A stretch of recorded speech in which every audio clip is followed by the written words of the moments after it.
Average বয়স অর্থাৎ গড় বয়স ভারতবর্ষের ক্ষেত্রে সেটি হচ্ছে 46 বছর। বিশ্বের অন্যান্য দেশগুলোতে সেটা 61 বছর।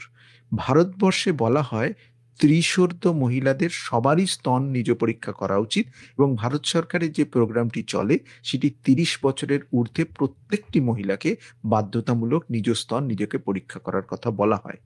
এবার পরিসংখ্যান আরো বলে যে যদি একজন মহিলা 80 বছর বাঁচেন, তাহলে প্রতি 8 জন মহিলার মধ্যে একজনের স্তন ক্যান্সার হবে, এবং ভারতবর্ষে প্রতি 32 জন মহিলার মধ্যে একজনের স্তন ক্যান্সার অ্যাভারেজ বয়সে হয়ে থাকে।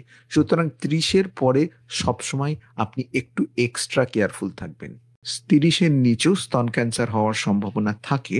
আমরা বহু মহিলা পেয়েছি যাদের 25 বছর বা 26 বছর বয়সে স্তন ক্যান্সার হয়েছে, কিন্তু সম্ভাবনার দিক থেকে খুব কম। অর্থাৎ যদি একজন 25 বছরের একটি মহিলার স্তনে কোনো গাঁট পাওয়া যায়, তাহলে সেটা ক্যান্সার নয়, অন্য কোনো রোগ যেমন ফাইব্রয়েডেনোমা বা ফাইব্রয়েডনোসিস, এইগুলোর সম্ভাবনা বেশি থাকে। কিন্তু যতক্ষণ না পর্যন্ত আমরা পরীক্ষা করছি, আমরা কোনো বয়সেই আমরা জাস্ট হাতে দেখে বলি না যে না আপনি নিশ্চিন্ত মনে বাড়ি যান, আপনার কিছু নেই। পরীক্ষা করতেই হবে।